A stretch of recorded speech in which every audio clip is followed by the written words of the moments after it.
আমি আশাবাদী হয়তোবা কোনো সমস্যা, কোনো ঝামেলা, এটা অবশ্যই কর্তৃপক্ষ দৃষ্টি আকর্ষণ করবে এবং খুব দ্রুতই তা সংশোধন করবে। কারণ ঢাকাবাসীর জন্য এটা চরম অভিশাপ। কারণ আমাদের জন্য চলা অনেক ডিফিকাল্ট। গ্যাস না থাকলে যারা ফ্ল্যাটে থাকে তাদের জন্য খুবই কষ্ট। সেই কষ্টের থেকেই কিন্তু কথা বলা। সুতরাং এটা কিন্তু আপনারা শুধরায় নেবেন ইনশাআল্লাহ।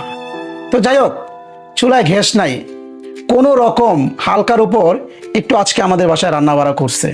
দেখেন এখানে গুঁড়া মাছ, আলু ভাজি, সাথে একটা ডিম, উপরে একটা সেই লেভেলের গাছ থেকে ছিঁড়ে আনা বোম্বাই মরিচ।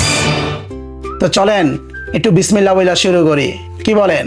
তো গাইস, এই যে সর্বপ্রথম ভাতটা একটু দেখেন, পুরা ঝরঝরা ভাত, তার সাথে এরকম ডিম ভাজা হলে আর এর সাথে যদি একটু ভাজি থাকে, ওফ সেই লাগে, জমা যায়।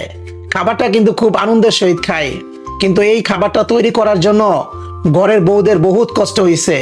এই আগুন উঠে তো উঠে না, আর কি কোনো রকম রে ভাই, আর কি কোনো রকম রান্না বাড়া করা হয়েছে। পেটেও প্রচুর খিদা, অনেক রাত হয়ে গেছে। তো যাই হোক, বিসমিল্লাহ বলি, বিসমিল্লাহ ওয়ালা বারাকাতিল্লাহ।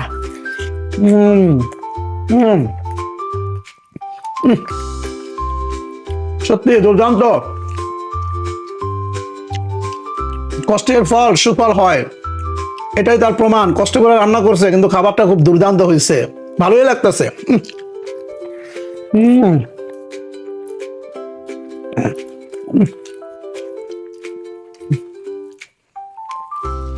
একটু গুঁড়া মাছ নিলাম, এটা দিয়ে একটা বাইট দিই। গুঁড়া মাছটা ফ্যান্টাস্টিক লেভেলের হয়েছে ভাই, সত্য কথা, খুবই সুন্দর হয়েছে। এর সাথে একটু বোম্বাই মরিচ না গেলেই নয়। যেমন তার রূপ, ওরকম গন্ধ, ওরকম তার সুবাস এবং ওরকম ঝাল, সত্যি অসাধারণ। সব মিলে প্ল্যাটারটা একদম দুর্দান্ত হয়েছে।